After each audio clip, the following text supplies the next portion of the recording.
Introduction to Java. In this series, we are going to be exploring a huge topic, and that is the topic of Java, the programming language. Now, what we're going to be doing from this series is kind of taking a journey together, and every journey, of course, starts with the first step. And some journeys are shorter than others. And this journey in particular is going to be a little bit longer because what I'm going to do with you through this entire series of videos is walk you through everything you need to know about Java, from what is Java, that's what we're going to talk about now, to the core basic programming principles behind Java. So we're going to start out really like the first half of the series with just a lot of learning. And then what we're going to do is we're going to move into applying what we've learned in the next half or the last half of the series. And we're going to apply what we learned to do things like create applets to run in web pages. We're going to create servlets for server-side Java web programming to create dynamic web pages. We're going to show you how to connect Java to a database like Microsoft SQL Server. I'm going to show you how to write Windows applications using Java as well, because Java is extremely powerful, and that's exactly what I want to kind of start out with here. I want to start out, pretending like we really just don't know a darn thing about Java. So I'm going to go over what is Java. The other question is, where do I get it? Is it already on my computer? Do I download it from somewhere? Do I have to buy it? These are really important questions, especially if you plan on learning and utilizing Java. Now, once you get it, how do I install and configure Java on my computer? There's a couple of little things I need to point out and a couple of little tricks that I've learned over the years to really help my programming come along a lot better by configuring my computer in a couple of ways. And then you may have heard of the different flavors, if you will, or versions of Java, like J2 SDK, J2EE, Java Micro Edition, Java 2 ME, JAX. There's one of the things that surrounds Sun is anachronisms. And I'd like to clear up some of those right now and a little bit more along the way for you. Java is a full-featured object-oriented programming language. Now, that really is a mouthful. I mean, what does it mean that it's full-featured and object-oriented? Well, we're going to be finding that out all through the first half of the course, especially the object-oriented part. Now, full-featured means this. Okay, you've got various types of programming languages. You have scripting languages. Scripting languages, for example, include things like Perl, JavaScript, Visual Basic Script. You also have database languages like structured query language, okay? That's really used for only one thing, manipulating a database. Then you have compiled languages. And compiled languages are those languages that are written in such a syntax, but it goes through a process of what is called compiling. And Java is no different. What happens is that when you compile your program, you convert it from an English-like syntax, if you've ever seen something like C or C++, C#, or even Java for that matter, maybe you have a little bit of Java background, you have to convert that into something the computer understands.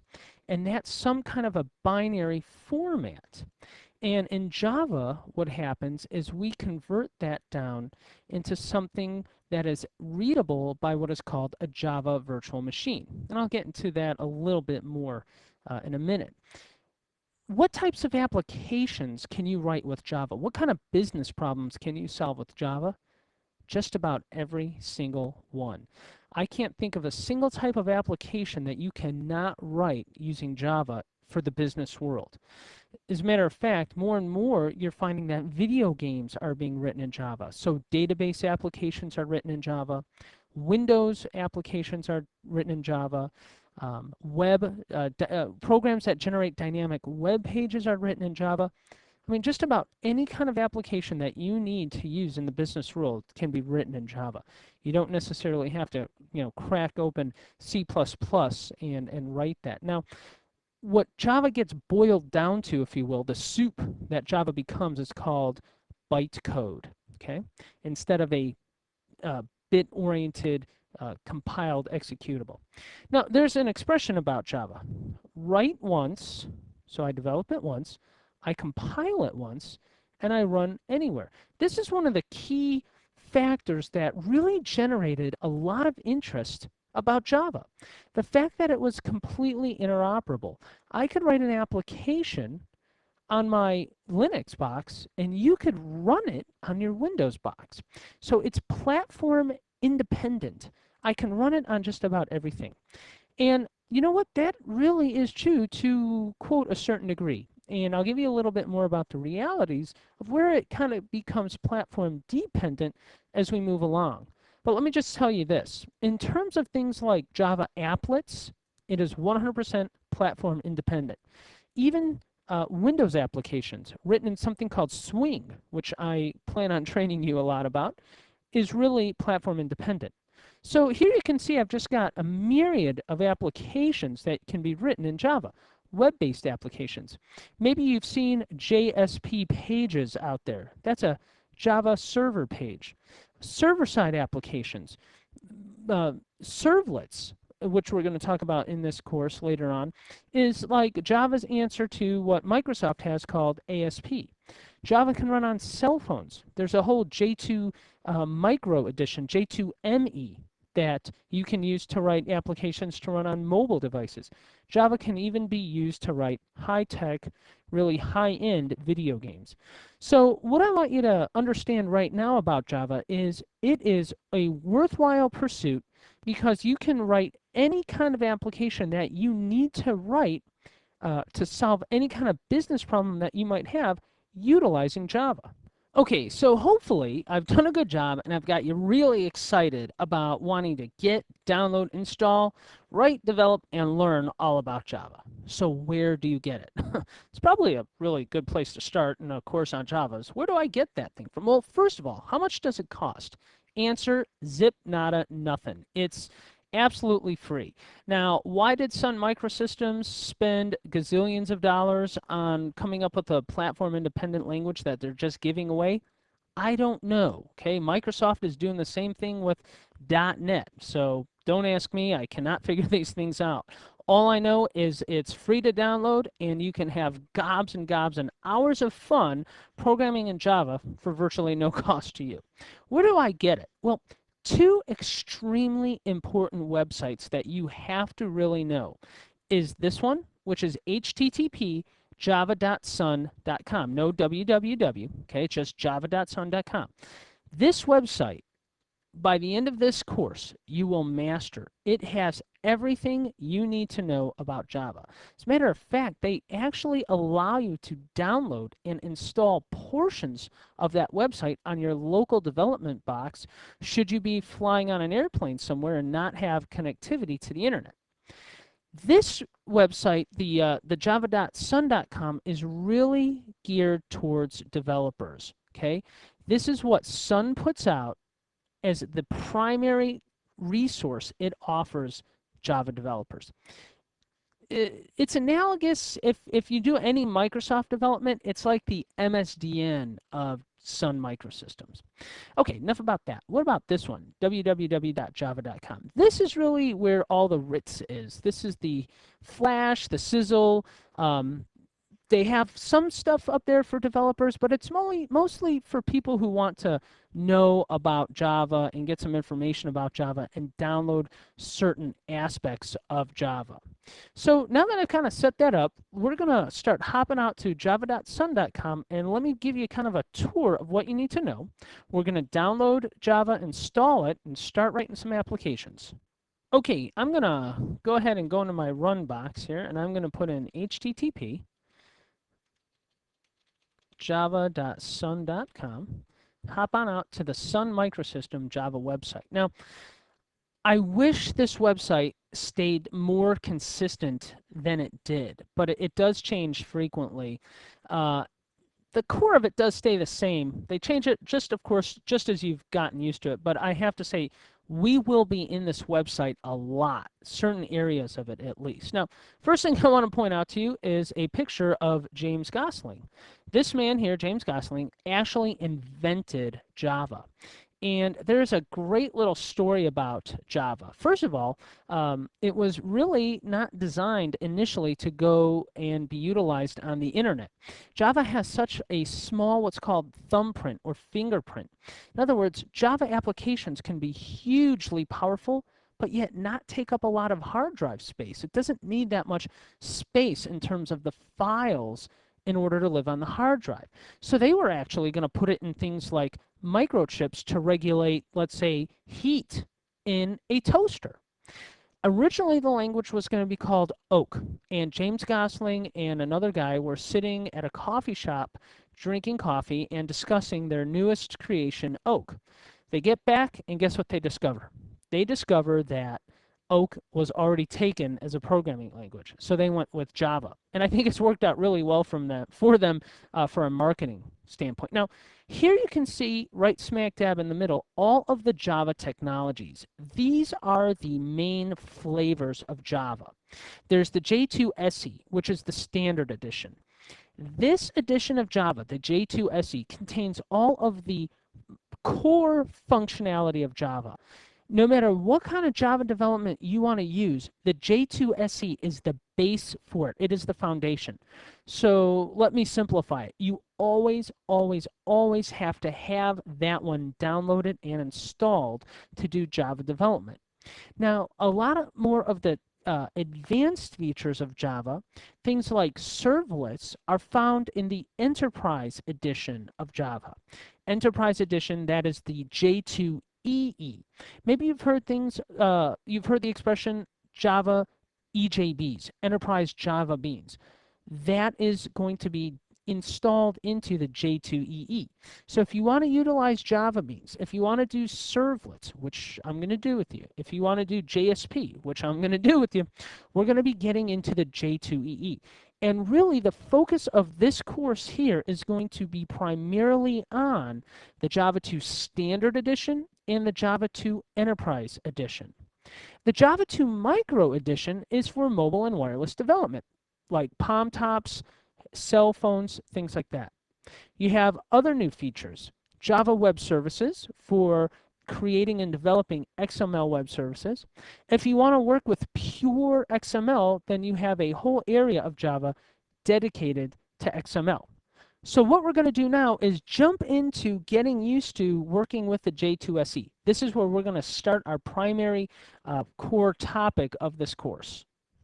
All right, I'm going to pop in and I'm going to click the J2SE. And what you're going to start noticing now as I scroll down here is there are versions, okay? You have different versions and they dot notate them a little bit differently, and you have to get used to it. Now, what they do, thank goodness, is they stick the newest versions up towards the front here, okay? What you're going to have is you're always going to have the latest and greatest. The newest version of Java coming out is version J2SE 5.0. Really, Java 1.5. Do you realize they haven't even hit Java 2.0? I don't know how their naming convention works per se in terms of versioning. Java's been around for a long time and there's been a lot of versions. The one we're really going to be interested in is the Java 2 Standard Edition SE 1.4.2, 1.4.2. So let's go ahead and click it. This is the version we're going to use. And as you come into here, you're going to see you have some information about this particular version, okay?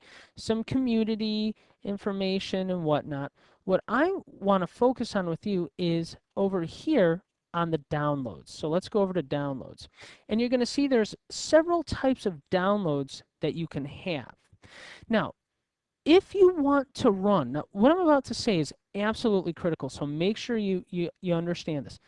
If you just want to run Java applications but not develop them, every single person who wants to run Java applications, either on their desktop or in Internet Explorer or whatever web browser you want, you have to have the JVM. That is the Java Runtime Environment.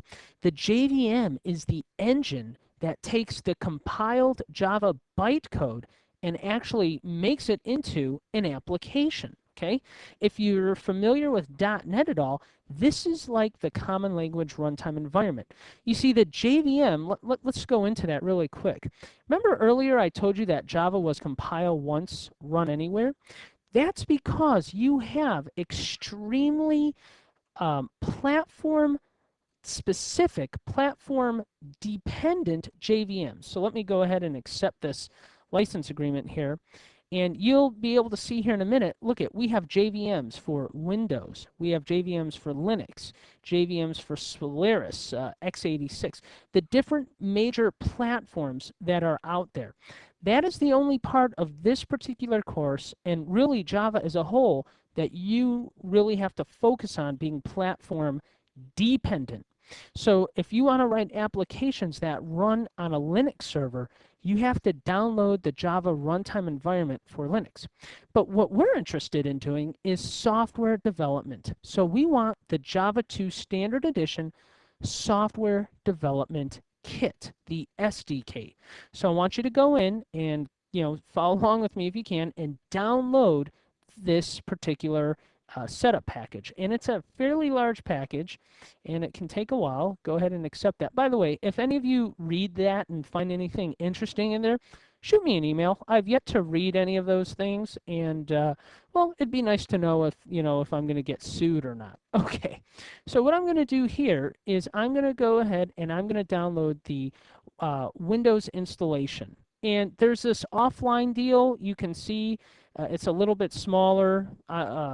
What I'm going to do is actually I want the offline. It's the full kit and caboodle. The online is about 356K. You download an installer. I never do it. I just go ahead and do that.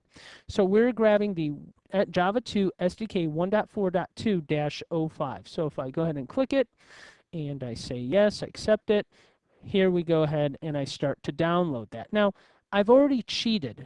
I've already downloaded it, okay? So I'm going to hit cancel here, and I'm going to minimize this. And just so you could see, this is what's going to end up coming down to wherever you save it. It is a setup file that is what? It's about 50 megs in size, so that's not too bad. It should download fairly quickly. Once you download it, you go ahead and you run setup. And it's basically a wizard. You do next, next, next, next, next. And next thing you know, you've set up the Java 2 Standard Edition Solution Developer Kit or Software Developer Kit. Now, I've already gone ahead and set that up. So once you go ahead and set it up, hit Finish, and we'll pick up together on the other side. All right, hopefully that wasn't too bad, fairly painless for you. You got that downloaded and installed. How do you know if you've installed it? I mean, what do you have? Let's go to Start All Programs. Do I have any kind of Java stuff? Well, you might see this Java Web Start. Now, this is a pretty cool thing, but we're not going to be getting into it in this particular course just yet. Other than that, I really don't see too much. Oh, I have a icon on my desktop. Am I going to be using it? Not really just yet. What you're going to do is you're going to hop out to a command prompt. And I'm going to go into my command prompt and I type CMD in the run, and let me just go ahead and clear this out. And here's the first line of defense to know that you've actually downloaded and installed Java. Type Java-version. And what that's going to do is that is going to call the Java 2 runtime environment. And here you can see that's exactly what happened. You can see it's calling the Java 2 runtime environment, Standard Edition, the build number, which we're using here, 1.4.2-05, B04.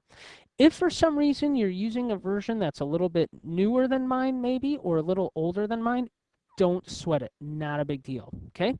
Here we got it. Now, some other things that I want to show you to let you know that you've installed it correctly, and not only to let you know that you've installed it correctly, but what in the world did you install?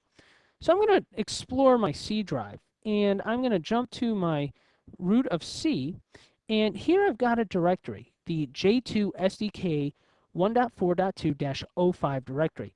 Now, this Java directory, that is my personal directory, okay? You will not have, I repeat, you will not have a directory called Java on your computer. So let's go ahead and jump into this directory and see what's in there.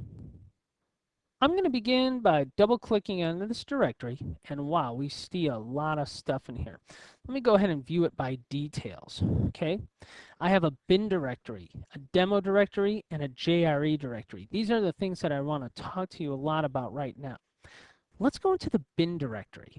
You can see in the bin directory, we have a ton of executables, as well as some batch files. I mean, these are all compiled programs. As a matter of fact, let me prove it to you by going into my folder options, and I'm going to say show me hidden files and unhide the file extension. Okay, so we see everything that we have in here. And you can see we have various EXEs. Well, what are these EXEs? Well, let me just go over the main ones right now for you. The first one here is called Applet Viewer. And Applet Viewer is used for testing your applets in web pages. And you and I will be using this. JAR. JAR stands for Java Archive File. It's almost like a zip file, okay? And JAR allows you to expand or compress and extract all of your class files within a JAR file. We're going to do that. Now, JAR Signer allows you to digitally sign your JAR files. A JAR file, I kind of think of almost as like a .NET assembly, okay? It's got a manifest file and things like that.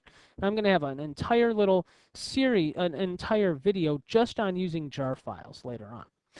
These are going to be the two main ones for a long time. You're going to get to know those two and use them intimately. Java and Java-C. Java, I've already showed you. Java allows you to execute and launch the Java runtime environment. Java-C is the Java compiler, and we will be using Java-C every time we want to compile our applications. Java Doc. This is cool because what it helps you do is generate an API, application programming interface, like set of documentation for your applications. We have got some other ones here that we'll talk about later on as we go along. A couple of ones that I just want to jump down to here have to deal with RMI. RMI is Remote Method Invocation. And this is Java's proprietary mechanism for creating distributed applications with remote components. Let's say I've got a component on a server somewhere across the network, and I want to open up and execute a method on that. I would be using RMI. So I use those various RMI tools like RMIC, RMID, RMI registry to go ahead and implement Java remote method invocation, which is very, very cool stuff. Now, what do I have in this demo directory? Well, wow, this is where some real cool things live. Let's start off by going into the applets directory. So I'll go ahead and double click on there, view by details, and let's go ahead and look at a simple little applet, the clock. This was the first applet I ever saw in my life many years ago, and it really got me interested in Java because what I can do is I can run a digital clock inside of a web page. And here you can see the clock running. And this might not look like a lot to you right now, but back in 1990, let's say 5, I believe, this was the hottest thing I'd ever seen. And coming out of HTML and Perl web development. This is pretty cool as far as an applet. Now, people have done amazing things with applets and really made them more advanced. You could track satellites with applets now. Let's take a look at another applet example here. How about tic-tac-toe? Let's see what's going on here. Again, you have to remember, this might look goofy now, but man, this was the hottest thing I'd ever seen, long time ago, okay? And we're going to learn how to make applets that run inside of web pages, just like this, later on. Other things that you get in the demo, which I think are pretty cool, is JFC and JFC demos, Java Foundational Classes. This is where all the real cool graphics development is. Anytime you see Swing, that is slick stuff. That is Windows development stuff. Let's take a look at Swing applets, and you can see what an applet looks like that is Swing versus what I just showed you. Look at, I've got buttons in there now that I can press and do all sorts of things. Swing applets are more powerful than just regular applets. And I know that might sound confusing now, but I will set you straight on that later on. Speaking of swing, let's go into the swing set. Now, I could run it as an applet or by double-clicking on this jar file. Let me run it as an applet first. It takes a few seconds to load here. While it's loading, let me explain to you what it is. Notice that we are running inside of a web browser. Look at this. Swing is where Sun hides all of the real cool Windows development stuff, okay? It's where all that stuff is. I can create frames with Swing, buttons. Now, this is operating inside of a web page, which is really cool. Also, look at this. Cool tables where I could slide, with sliders to adjust the tables. I can do various things like adjust the cell spacing, use column selection here if I want. You can see I've enabled column selection, all sorts of things. Now, if I don't want to run inside of a web page, look at this. Here's the swingset2.jar. I merely double click on it. By the way, that's a jar file. You can do things that it's pretty neat, like double click on them, and it will actually launch an application. It's almost like double clicking on an executable. Okay, that would be a kind of an analogy for you there. And again, this is where all of the high-end graphics programming in Java lives. And you can do things like have menus, different types of windows here, all sorts of cool stuff. Now, you get this demo as soon as you download and install the software development kit. And it comes with all the source code. In other words, it comes with all the code to produce it. And it is hairy code. But by the time you're done with me, you're going to learn how to go through and understand what exactly it is that they're doing. Now what I want to show you how to do is configure your computer so that you can use Java a little bit more easier.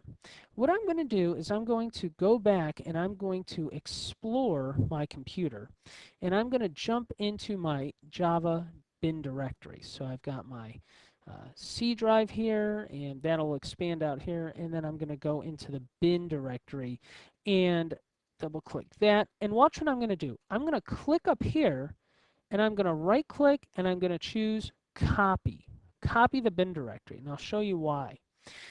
If I go back to my command prompt and I type java-version, okay, I can get and launch my Java runtime environment from anywhere on my computer, from any directory. But what if I want to launch the Java compiler? It doesn't know where it is. So what I'm going to do is I'm going to modify the path of my computer. And I'm going to do that by taking the properties of the My Computer icon and going into Advanced. Now I'm on Windows XP Professional, but it's virtually the same if you're using 2000. And I'm going to go into my environmental variables, and I'm going to choose Path. So I select Path. Okay, now I'm going to slow down here, so you got to follow this. I select Path, and now I click Edit. And the first thing I do is I look on my keyboard and I hit End on the keyboard. And you notice the cursor is all the way at the end of the statement. Now this statement is semicolon delimited, so I'm going to type a semicolon, just like that.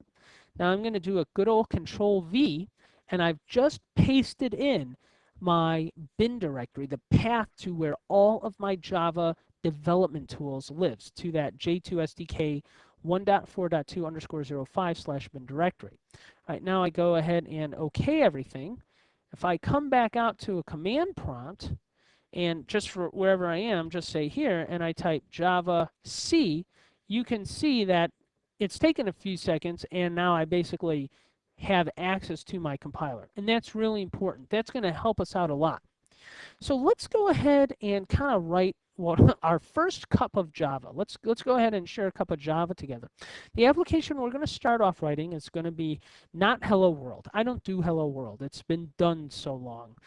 Something that's really cool, though, do a Google search on Hello World project, and some guy compiled a list of how to write Hello World in every programming language. If you're not familiar with what I'm talking about in terms of what is Hello World, Hello World is traditionally the first program you ever write when you take a language course. But I like to do hi everybody. I'm a big fan of The Simpsons, Dr. Steve or Dr. Nick, I can't remember what his name is, and he's always like, hi everybody. So that's what I like to write. So we're going to go ahead and write that starting right now. To begin, let's go ahead and launch Notepad. And I'll just launch Notepad from the run block. Now, you probably have no concept of Java just now, which is fine. If you don't, you're right where you need to be. Why do I say that? Because we're going to write a very basic, very fundamental Java application. And you just need to take it on faith right now, okay? This is an important lecture that you understand that you're going to be having to take a lot of things with me on faith at the beginning. My experience in learning Java, as well as training it Java since 1998, is that the light bulb doesn't go on first, it goes on last. You have to hear this for a while. I don't want to hold any punches. Java is tough to learn, but we're going to have a good time doing it, and you're going to see and hopefully be motivated to hang in there with me and learn this. The rewards are just phenomenal. It's a great and fun programming language and very much in demand. But you have to bear with me, so take things on faith for a while.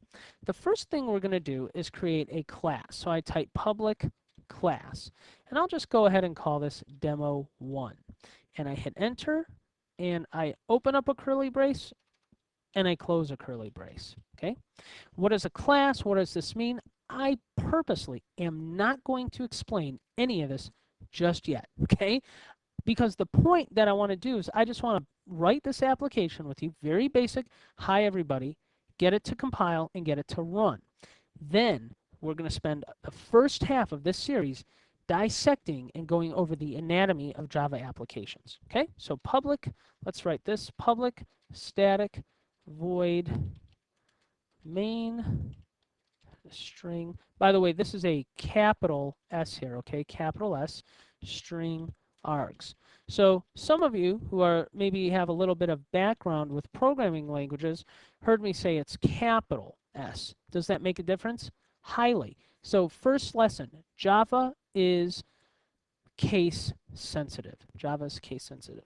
Now I'm going to do a system.out.println, and I'm going to do quote, hi everybody, and a semicolon.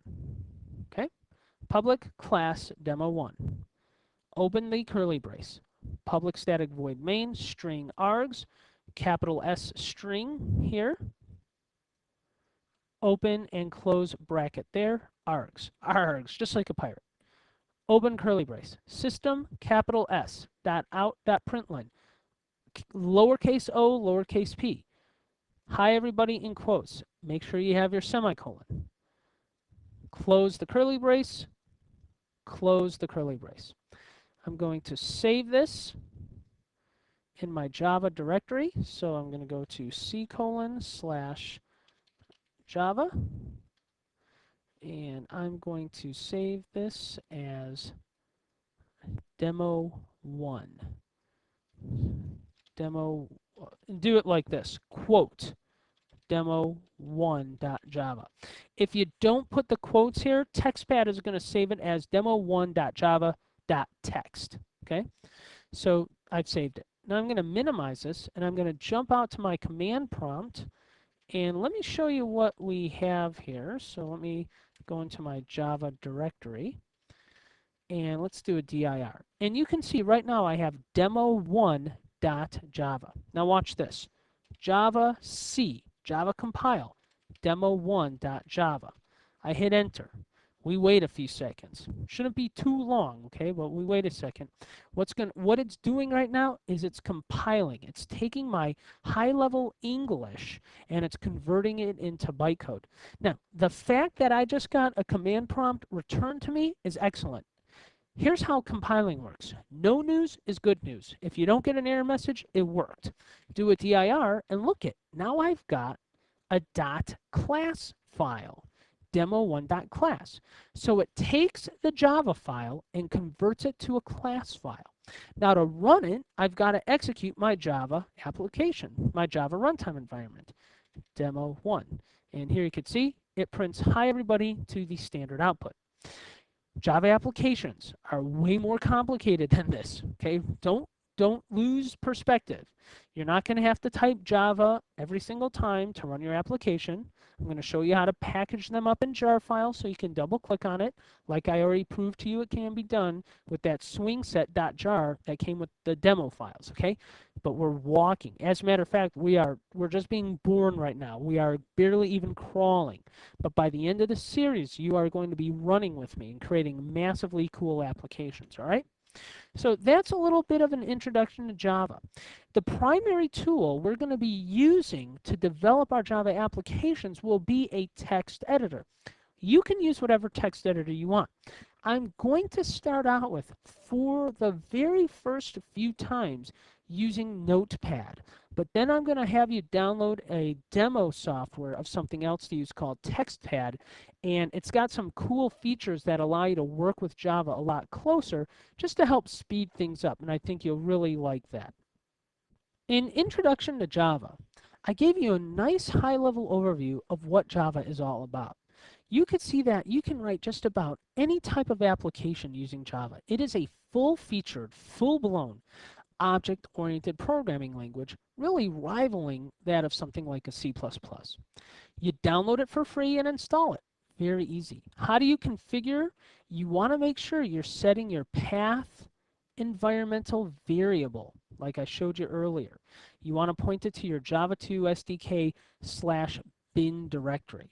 As far as the versions of Java, those are things like the J2EE, Java 2 Enterprise Edition. This is where you'll have servlets and JSP. Java 2 Standard Edition. This is the primary one, the core functionality.